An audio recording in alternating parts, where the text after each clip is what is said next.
soy, 2. Laging talo, laging talo. Ida panalo. Ida panalo. Si Bebe kumakain ng oatmeal. Mag-hi ka nga na. Wala yan man tanda man tayo. Naman kayo iiyak. Kasi nag-isip yung baby ko. Sino bang baby mo? Dab. Si Dad tsaka si Mickey Mouse tsaka si W. Pawis na siya. Hindi na siya umuwi. Laro siya ng laro sa labas. Alas ay smada. Awang garudo.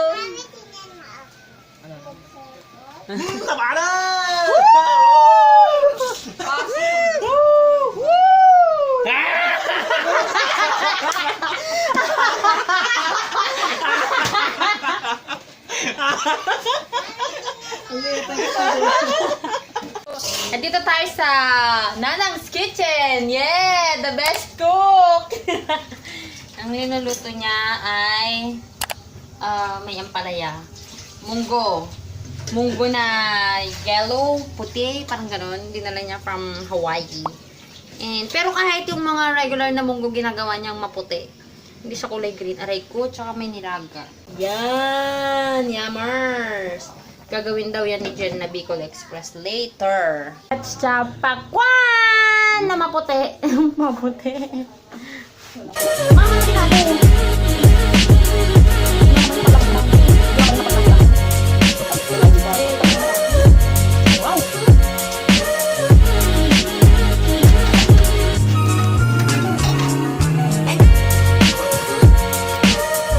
Ang kitchen namin na walang humpay. Walang pahinga. Walang pahinga! Mukha! Alas 8 kami nag-breakfast, tapos magluluto na naman ulit si Nanang. Yan. Kaya kapag mga 10:30, 11:30, kakain na kami. Pero ngayon, magto-12 na kasi ang dami naming merienda. Kaya late na kami magla-lunch. Late na to para sa amin. Sobrang init, guys. So, nag-prepare lang ako, naligo lang ako. Nagkilay lang, gano'n. Para pupunta na kami doon sa may bukid. Gusto kasing pumunta ni Bebe sa bukid. But before that, we will eat pakwan again! Let's eat pakwan! Pakwan! Ay, yung penalty ka. Sarap. Sarap.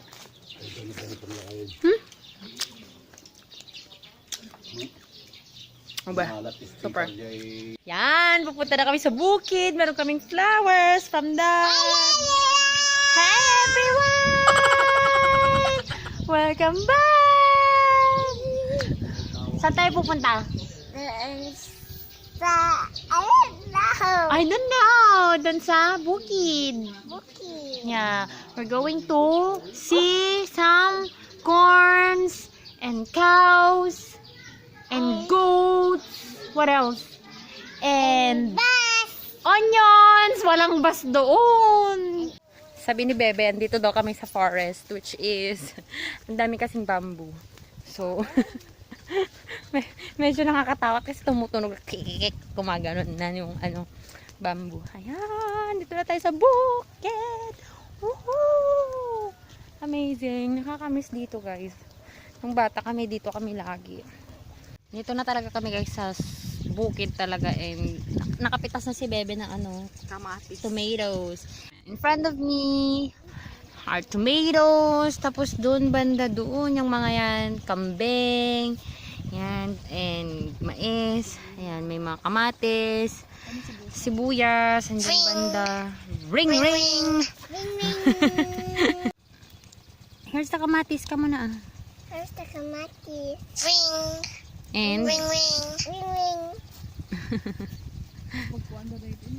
saan mo kinuha yan, ate?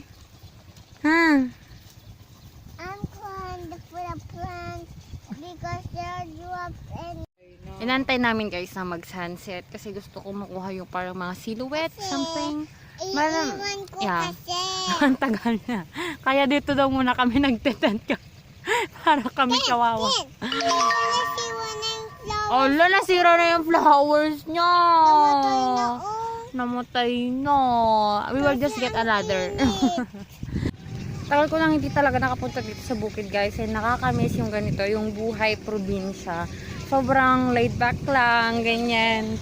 Wala kang iniisip na gagawin daw. Uwi na ako mamaya after sunset. Uwi na ako kasi may work ako bukas sa hospital, but I'm kinda thinking kung mag-work ba ako bukas o hindi. But yeah, let us still see kung anong mangyayari. Kasi mahirap ayusin yung schedule kapag hindi ako mag-duty eh. May mga konti na kaming nakuha for Instagram and it's magsa-sunset na din. Ganda na. Oh, nakakamiss. Oh, yes! Provincial life is life, man! Sinasend ko kay Mac yung mga mga pictures ko na lang, yung mga recent lang. Sabi niya, ang ganda daw. Nasa farm kayo. Sa bukid lang.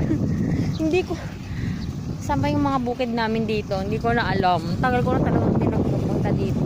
Hey everyone! Hindi ako natuloy na umuwi kagabi kasi wala akong masakyan. So, I'm still here in Ilocos. Yan, dito ako sa garden ni lolo ko. Aray!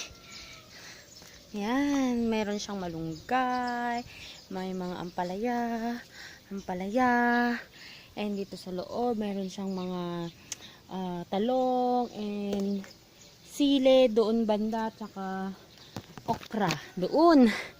Dami. Tapos dito, kamote, malunggay na napakarami, as in.